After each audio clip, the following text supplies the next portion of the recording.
Hello everyone. Uh, Welcome to the monthly meeting of the March Forward Deaf and the Hard of Hearing Working Group. Uh, Today is a very special meeting because it comes close on the heels of all of us meeting each other in Yukon. So it was wonderful to see many of you in person at Yukon Atlanta, and to even those people who could not make it. A lot of people supported us behind the scenes. So thank you to everyone. Thank you for all the activities we did. And yes, we have to start with the CNCF Code of Conduct, which is basically means to be kind, respectful to each other. So we have quite a power-packed agenda. And I'll begin with, I just wanted to say a massive thank you to everyone, every one of you. And we had a very fulfilling YubeCon. Every one of us went beyond our comfort zone, skilled. Many of us gave talks for the first time.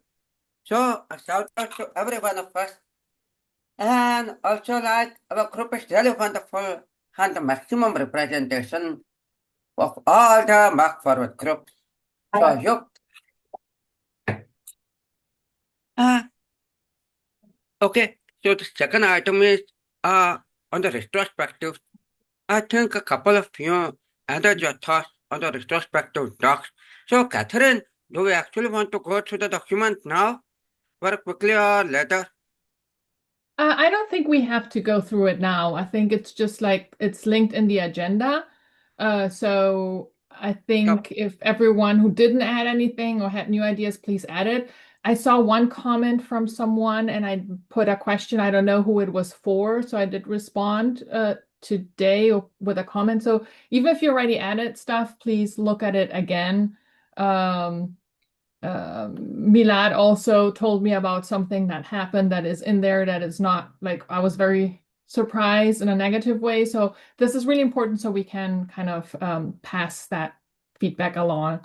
But I think like let's have do that async, but like if anyone has like anything particular that they want to share again or kind of emphasize, I think we can use this space for that, but not like the actual like official kind of thing with all the nitty-gritty things that we can do on async. But like, yeah, I mean, any impressions? Logan and Chris were there for the first time with the team. I don't know. Do you wanna, do you have any thoughts in general about not necessarily the feedback kind of, but and you might not. I don't know. Okay. General feedback for what I noticed at the conference is that what you would like? I just want to be sure I'm clear before I say anything.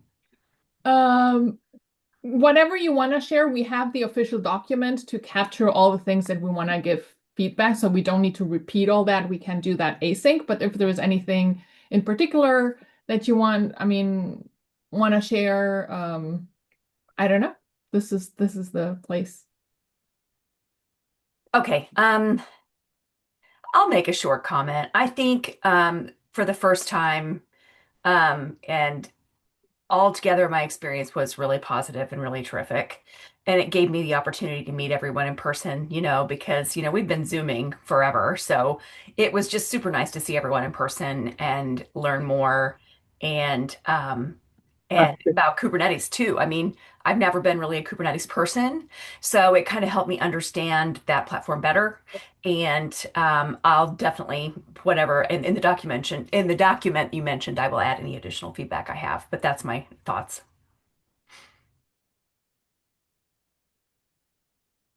thank you. Okay. Yes, Anyone else? I think at a high level, it was really soul-filling for me. If I had to just summarize, um, there were, some nitty-gritty details that I think we can work on to improve for next year. But, in general, right, I think we go to conferences to make connections, and I feel like I got a great opportunity to do that with this group. So Yeah. Logan. Hi, Jay. Hi.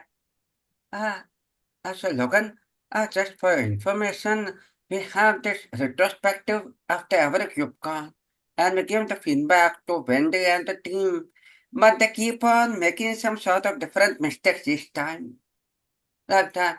So the work on the correct on some of the things they cannot get corrected because of some limitations or something. And I think I'm Catherine, I do agree with Mila's comment about the food issue where, the Catherine people, they were not really very inclusive. And even I had some encounter and I had to tell them that I cannot listen. So I think I do agree with what Milad is saying. But apparently I think that is all contracted out. So I don't know if we can really give feedback, but we'll try to give feedback. No, we can. So for those who didn't hear it, so Milad was saying that some of the convention center staff were mocking our signers. Like they were kind of mimicking, and this is like absolutely not acceptable. And of course, that's not something that we can control, like because there are people that are external, but I think the CNCF, what they can do, and we will recommend, is kind of flagging that next time, like in Amsterdam, where we hope this is a one-off, right? And it doesn't really happen, but like just let them know we have deaf attendees. We expect them to be treated with all the respect that is unacceptable. And there is a code of conduct, and they can say that at the end of the day, it's not their employees, but they can say that, and then the bosses of the convention center can tell their staff, it's like, this is not okay. So I think we should do this. It mitigates. You can still not control people, and some people are just stupid. Like, I don't know. It's like, it's just so sad that we have to tell this to adult people. I'm like, really? When Milad said that, I don't know. I was like surprised and shocked. And I mean, I know I don't know. So I think we should definitely flag that. And yes, we cannot control people, but we can create little things, creating awareness so that the organizers, the people who are actually kind of managing the event, can tell their employees, and they should. They should. That is completely unacceptable. So, yeah. Yeah, I think one of the things, I mean, a conference this size takes hundreds of people to put on, and I think it's going to be hard to get everyone on the same page from an employee perspective. I think it will be more effective to try to learn what channels we may have available to us to escalate these issues. I know, Catherine's been doing a lot of that for us, but is there other formal channels to escalate that kind of concern and, track those concerns so that we know, hey, they're actually being answered, right? So I don't know if that's something we want to ask from CNCF, if like some kind of formal process or what. Thoughts? Yeah, I think we should kind of say that, and then they should proactively tell the organizers that they should tell their employees. But I also think like it would be good if you see that during the event, we should raise that during the event, right? So they kind of stop it right away. So I think it's good now. Okay, it happened one time. We're going to let them know. Let's make sure they proactively say that before. But during the event, let's make sure, like, as soon as you see something like that, let's escalate it. They should be told off right then and there. This is not acceptable. We shouldn't have to wait until the end of the event. Even if you don't care, if you say like these people are just stupid, it doesn't matter. It's not okay, right? Like you shouldn't have to deal with it. Rebecca?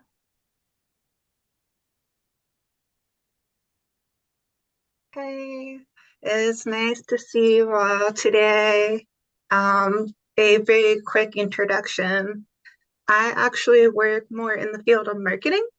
And I just wanted to explain one thing I tend to do with big conference clients. So I work for an interpreting agency, and similar to your experience at KubeCon, challenges happen and they're hard in the moment to handle them.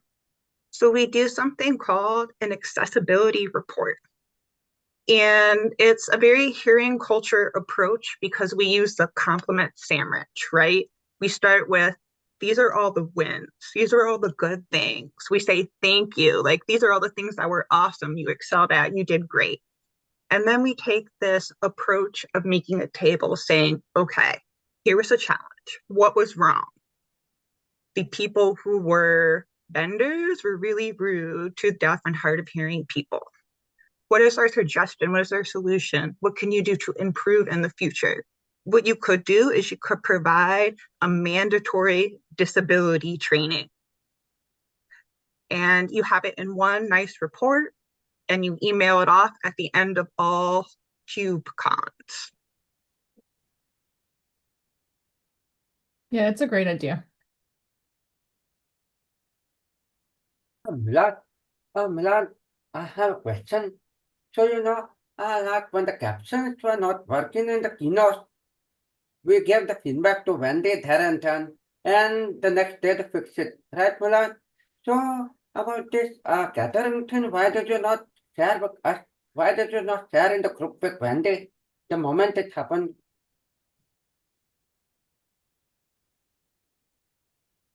To tell what thing exactly with the captions? That the captions were? No, no, what am I saying is like so in the first day, the captions were not proper.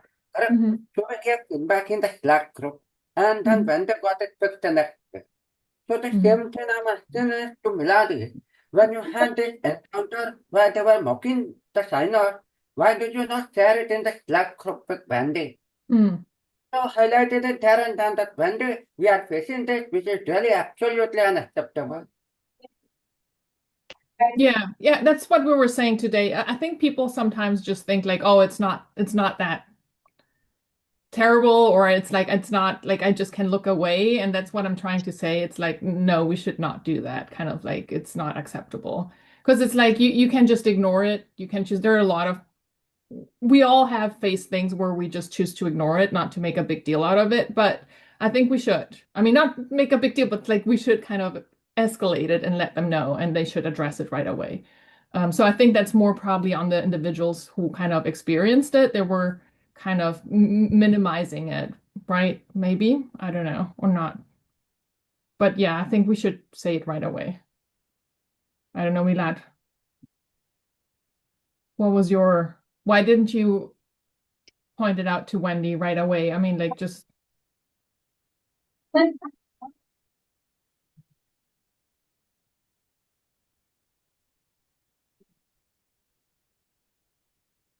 There was a question for you, Milad. I was reading it. Sorry. So the I was question reading was, something else. The doc. So what was it? Sandeep was asking why you didn't kind of flag that behavior right away. And we're talking about the staff that were mocking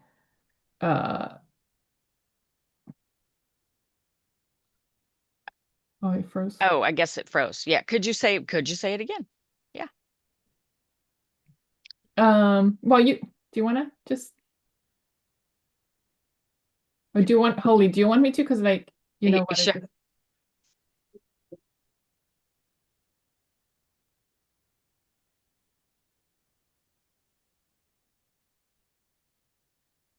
Okay, so good question.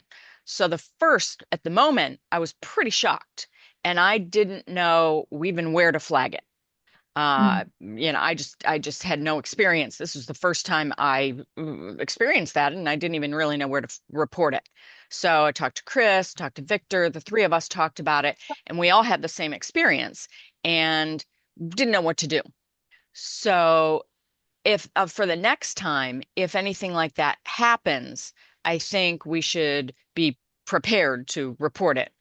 And in person, when we were there and people were mocking us, we were alone without any interpreters. If the interpreters were there, I think maybe we could have talked to people, although I don't know what the best way would be, you know, to get people's attention on that and talk with them about that. I don't want any misunderstanding, so I felt like it was best not to say anything. But now I want to know, like, where can we report it? Like an email, on the channel, where's the best place? You know, who would be responsible to call to meet with them?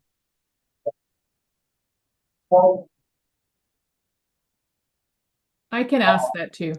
I mean, I can ask. I have like regular meetings with the CNCF, like bi-monthly, and to have like it's more merge forward or kind of focused, but I will also kind of share the doc, and then I will ask that. Like I mean, like Wendy on Slack is my first thought, but I'm gonna ask them what they prefer now that we flagged it, and so I don't think they are Wendy. aware, and it's probably unexpected. Okay, I just wasn't too sure what Wendy's responsibilities were. Um, you know, they were in charge of so many things, so I didn't know if Wendy was the person or not. So I would say next time maybe we could find the responsible person and, you know, who has the least amount of responsibilities and, you know, Mhm. maybe they could take over. It might not be Wendy, but she would know, right? She works for the CNCF, so it's like it's when we don't know, we can just ask whoever we know from the CNCF, and they will then forward it. So we shouldn't be afraid of like we don't need to understand how the CNCF work, right? Like if we know someone, we just tell them, and then especially something like that, it's so sensitive, they will know how to route it. But yeah, Chris. Yeah, thanks.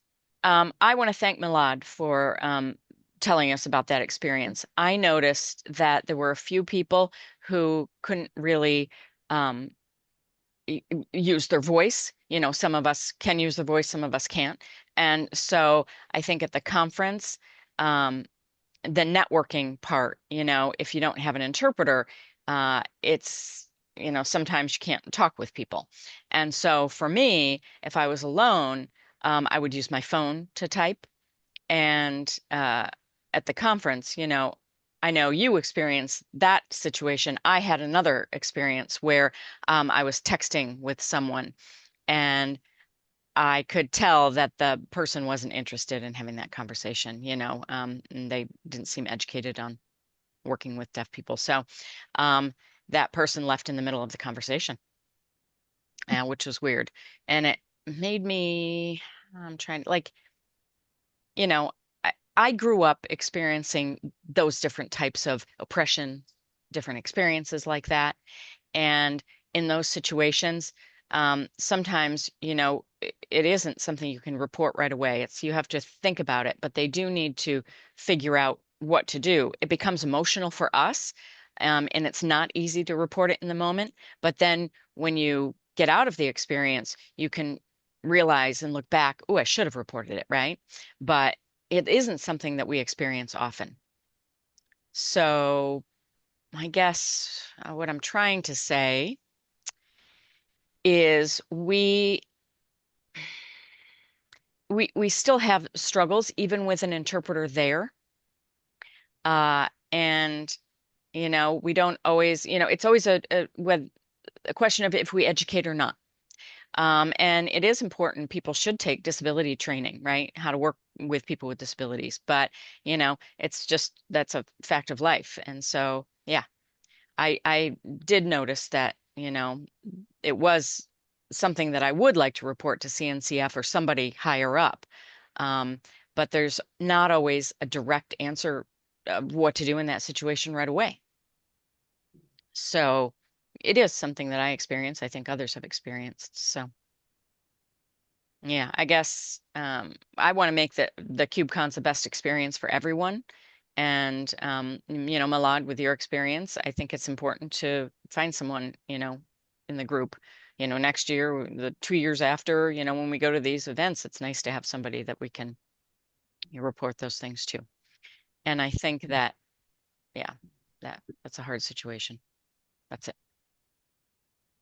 Malad says, I wasn't the only one. I think everyone has their small difficulties. Some have big difficulties. There's a range, right? And I think most people feel that it's hard to speak up in the moment. And so I'm thankful to the group for opening up, you know, a way to speak out about it. And I think that we can fight against it that way. I will say that it's not my first time that I've experienced that. I've experienced it here, I've experienced it in other countries, I've experienced it really, around the world. And I just kind of, I don't say anything about it. And I think we shouldn't do that. We should speak up and we should fight for equality. This here in this group, this is awesome. We support each other and we learn from each other. And, we are, know how to appropriately speak up about these things, but out in the moment, it's very difficult. I just want to call out that I think after day one, I feel like I got pretty explicit feedback to just stop giving feedback because there wasn't going to be much they could change. Um, and maybe I took that too literally.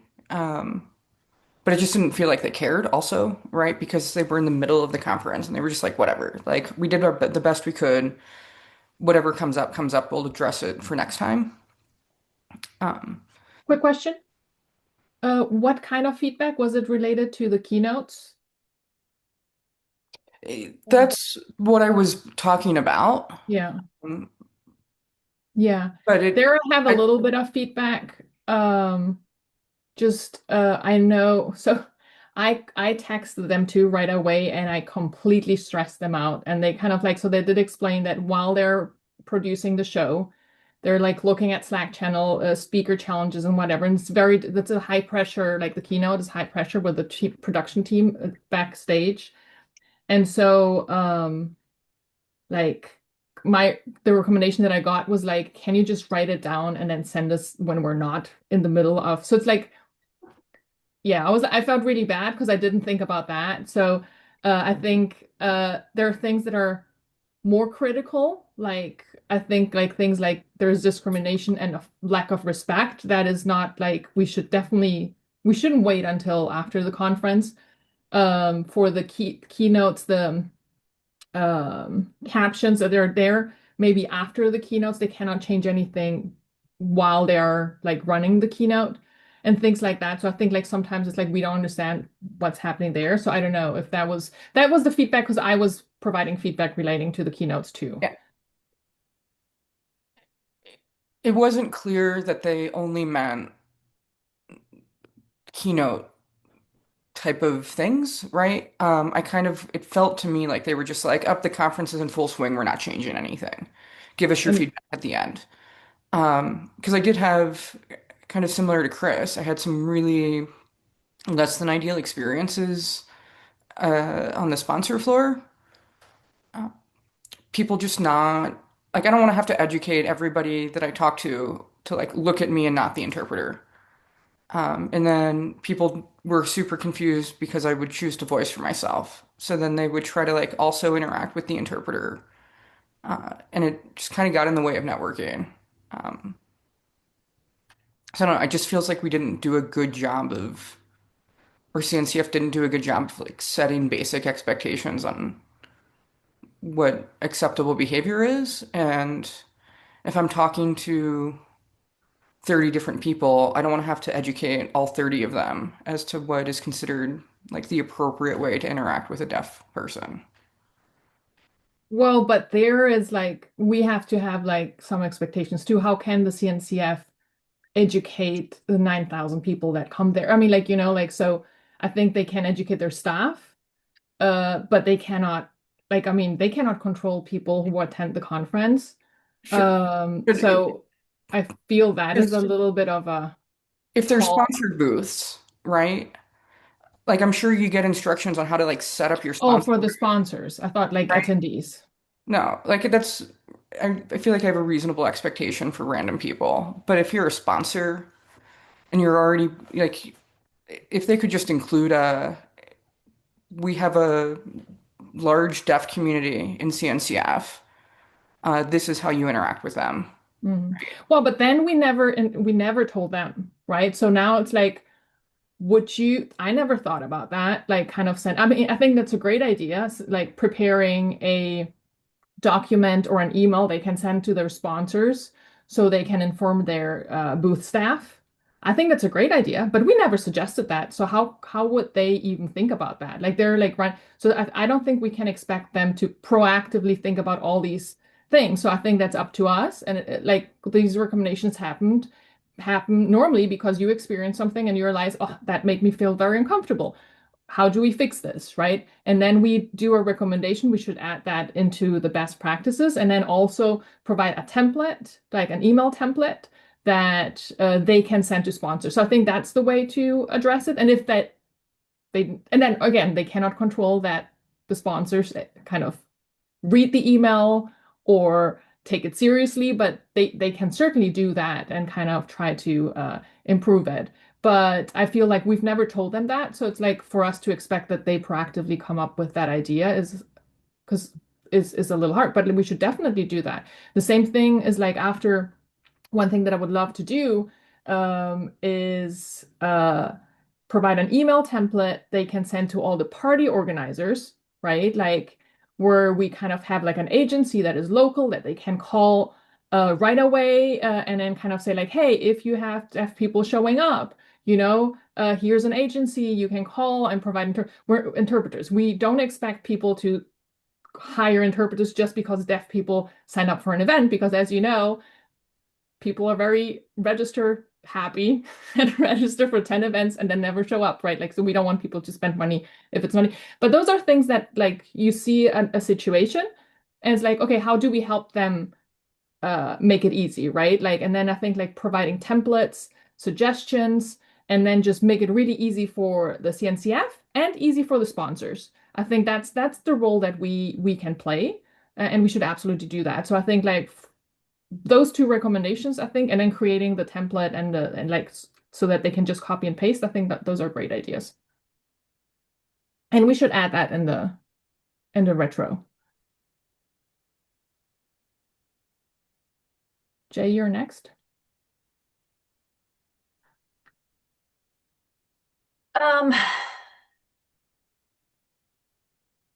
I would also add to that everyone having the experience like Milad had with that person mocking us.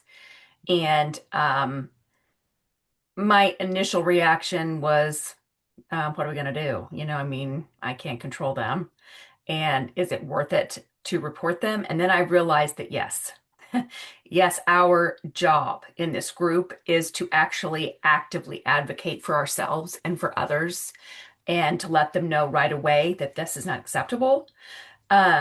This is not, it's not right. It's not right to do that. And obviously, again, we can't control them, but making them aware of it now so they know that this is something that has occurred and that they could follow up after the fact with that, with the conference center. And also our mission here is to advocate for deaf people here and, everybody that's here and elsewhere. But I mean, we definitely need to advocate for that and do something about it and not just ignore it and let it go. Sorry about that. I kind of am jumping in here, but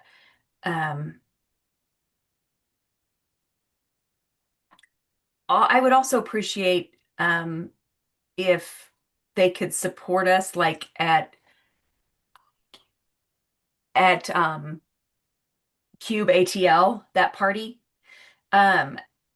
If they could hire interpreters, that would be great. I mean, without deaf people asking for it, specifically without saying, hey, I'm coming, I want an interpreter. It'd be nice if you could go to those sponsored parties and just have that there. I think that, CNCF is responsible for that, but also it's easier for other people maybe to make that suggestion or bring that to light.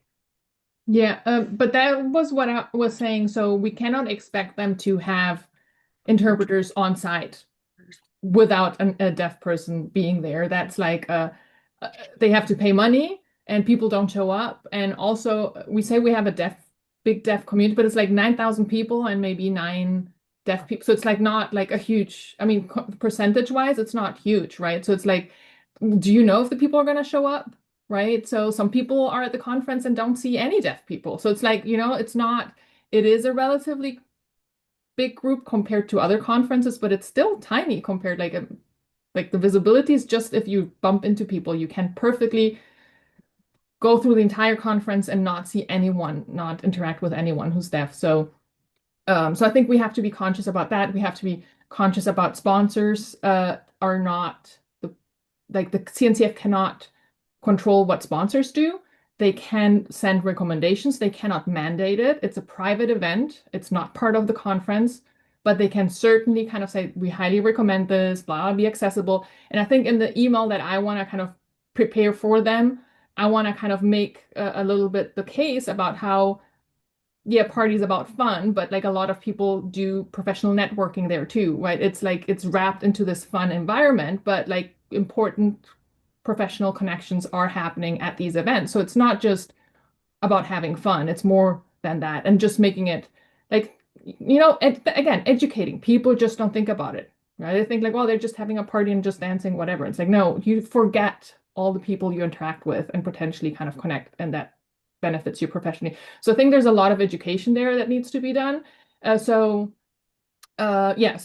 setting expectation, we can ask the CNCF to send that email, which is going to be a recommendation. It cannot be a mandate. It's a private event.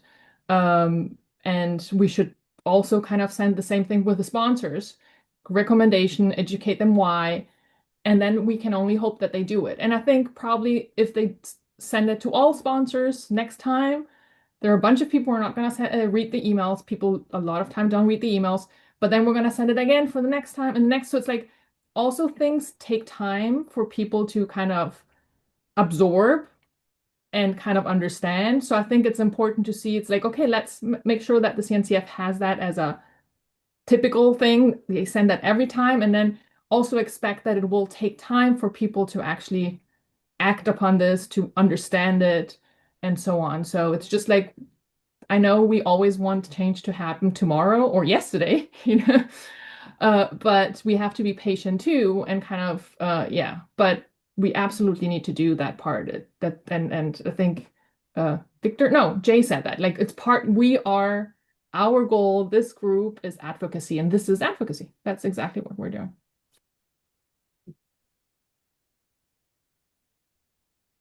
Go ahead, Milad. Yeah, I would add as well about training people. My situation is a little different because I'm involved in company-hosted deaf events and deaf and cloud native stuff. I do hosting of those kind of things. And it happened to me that I did receive an email and people were wanting training about bias confirmation. And I'm like, oh, okay. So I did a lot of research and I was planning for this. And what I learned was really, really good because I was thinking I need to be involved in more training. And so if we can train, do a module possibly, included in that email that we're going to send out for people to look at before the conference.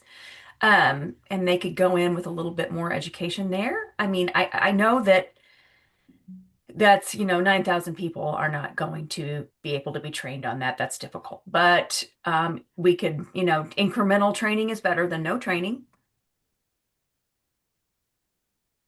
Yeah.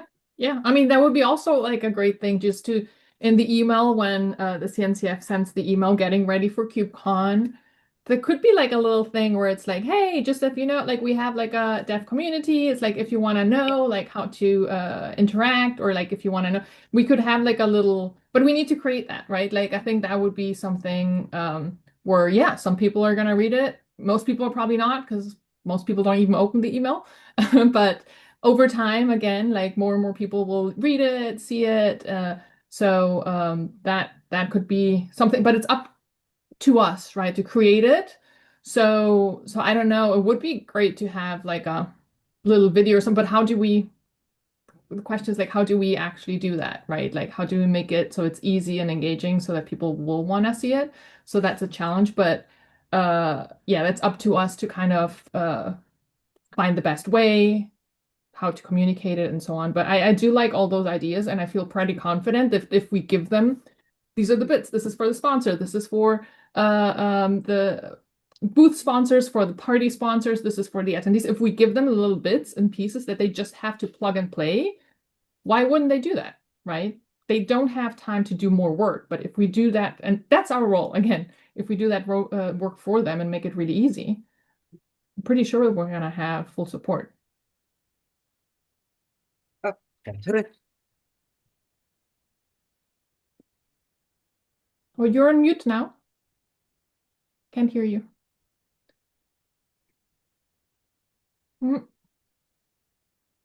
I heard my name and then it stopped.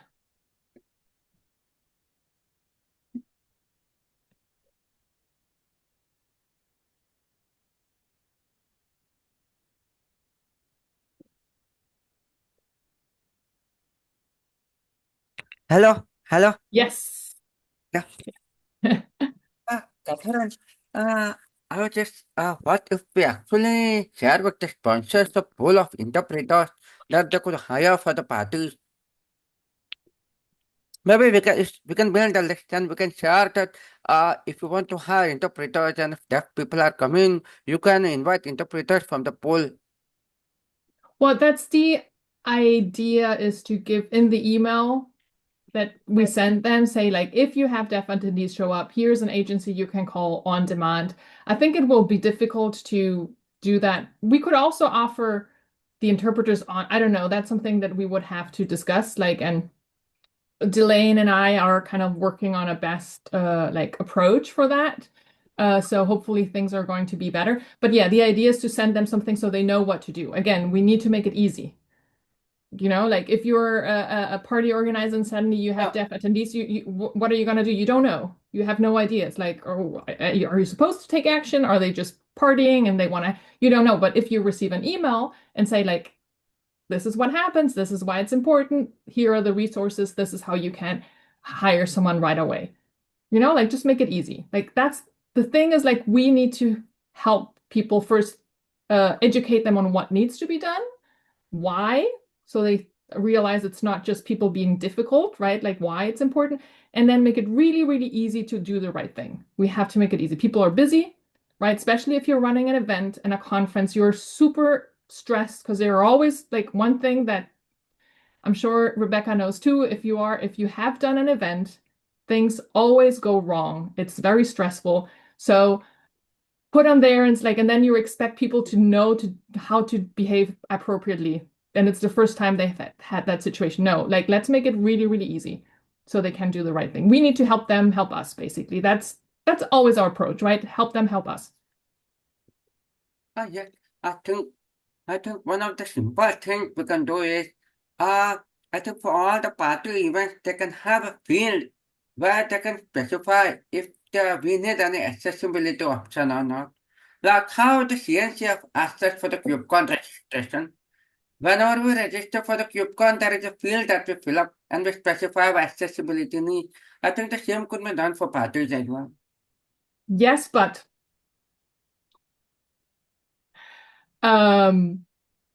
what about all our people who register for 10 parties and only go to one? So it's not like if you register for a conference, you're gonna go most likely because there's a plane ticket, a hotel.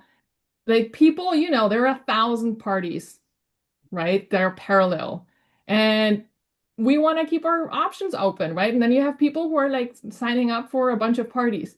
We cannot expect for them, because then if they do it once, they're gonna say like, why did I pay for an interpreter if no one ever showed up? I mean, I wouldn't blame them because it's not like it's a cost that it's just like no one used it. So it's like we have to be empathetic with the event organizers. So I think if there is a little delay, I assume they're like agencies. I don't know, the other one showed up pretty quickly. So I assume they're like agencies that are fairly quick, just because sometimes you need emergency interpreters. So they have the capability to kind of send someone fairly quickly.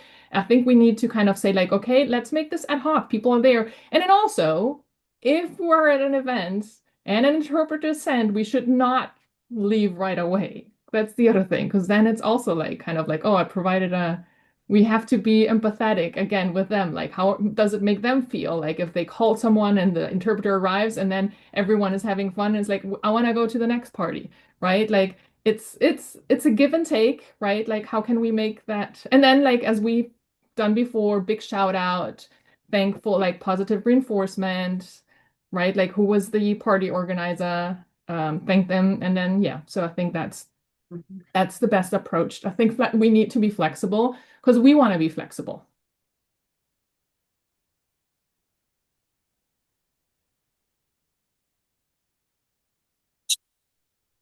Maybe we can just ask Ciencia to provide some interpreters for the KubeCon and some interpreters for the parties. They already said that. It's like it's as you know, interpreters are expensive. And they said like we can provide it for the event itself, like the conference itself. Everything that's outside of the conference is not their response, which I get. I mean, I think we should really encourage sponsors to do that. That would be ideal. And that's fair. Go ahead, Rebecca. Also curious if the event team has a role or position called accessibility coordinator. Okay. From everything I'm hearing, I think now that you have the group, I don't know the sign name for Merge Forward. Merge Oh. Forward. Merge Forward. Thank you. I think an awesome recommendation to the CNCF team as more people with disabilities join conferences. And we know the disability community is so diverse. Having a specific point of contact, a person to contact, would be really helpful. Like, for example, wanting to go to parties, having that POC, that accessibility coordinator, be responsible for helping to schedule. If a schedule changes, they could support that. They could be saving the interpreter's time. They could be just really that middle man or woman facilitating the conversation. Because what I'm hearing is really tough for us here in this group to say, okay, this went wrong, this one, and this went wrong. But at the same time, these event organizers have full plate trying to manage the event too. So maybe that's an idea that could improve accessibility, not just for here, deaf and hard of hearing, but for Mooresford as a whole.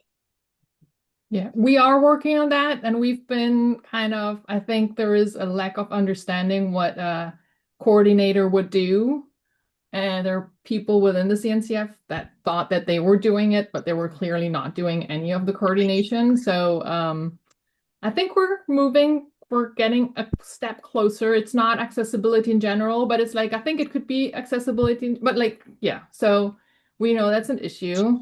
There's a big misunderstanding of what it takes and not seeing, and then people like Delane kind of stepping in and doing stuff she was not necessarily hired to do. And so we kind of flag that we need someone actually doing that. And so hopefully, so we're working on that. We're working on that. It's not always easy because people don't really understand what it takes. And especially one of the issues is like always we start the conversation so close to the event that then the event staff is so stressed with everything else that everything is just a fire drill. And then you cannot have these conversations. So I'm hopeful that the coordination with interpreters and everything, the party is a different thing, but like I'm hopeful that that will work better next time. For the first time, it'll be more planned ahead of time and everything. But yeah, stay tuned to see if we manage to do that. We do have one important thing that we need to address. Fire drill means like, oh, like emergency. It kind of, there's like, imagine there's like, you kind of do like, there's the alarm and everything has to be quick, and that's not the best moment to plan kind of and think things through because you're under fire drill. So yeah. So one issue, and Sandeep already mentioned provided some feedback which was useful. So the Zoom license of the CNCF will not have a Zoom license anymore. I don't know what they're doing internally, whatever, but they're cutting. Again, there's a lot of cuts done across the board, which is kind of, so it's like that's why we have to be also conscious about financial things and things that we ask. This is like across the board. So there are a bunch of meetings that are happening in Zoom. So they all the community groups are going to use Bevy. But of course, since our group has different needs, because like you know, you need to pay an interpreter and blah blah, there are all these things. I was approached by one person of the CNCF to see like, can you test it and see if it works? And if it doesn't, let us know so we can find a solution. So starting in January, no more Zoom. So Sandeep, you said that there are a bunch of things with the transcript and blah blah that are not working. So I did send that message yesterday to the person that asked me. And so I was wondering what, I don't know what other groups are using that do not have a community page. So Bevy basically is our, you know, you've seen our community page, right? So that is a platform called Bevy. It doesn't, it's Bevy, but it's not branded as Bevy. And so when you set up events there, you can add a Zoom link, an external link, or you can use the native meeting tool, which is what Bevy is, right? So we normally, when we set up an event, I just say like external tool and add Zoom. Yeah. So I don't know. So I think, Sandeep, according to you, it will not work for us, right? Maybe you can share your Bevy experience. So, it's not like it will not work. But the thing is, it is not very intuitive. For example, like I'm looking at all of you in the monitor here. Okay, so I have basically all of you here. And then I have captions at the top here. And then I have the full transcript on another monitor. I have a chart on another monitor. So basically the thing is that because Zoom is an app, you can pop out the transcript, pop out the chat. Now Viva is a browser. The whole works in the browser. So any window you open it takes the screen real estate. You get my point?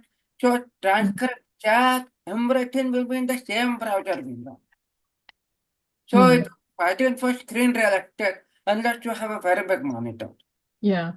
But then you could basically put like I'm just saying, if you know how it works before the meeting starts, you can put like, you could put like the browser here and just put everything up and then see it in a way that you have everything on screen in a way that's still visible, or? We can do that, but the thing is that if somebody messages, I open the chat, otherwise I close the chat. Because then if there are so many people, the chat window is blocking someone, right? If I have a chat window open, I think one person will not be visible, no? The screen gets smaller then, no?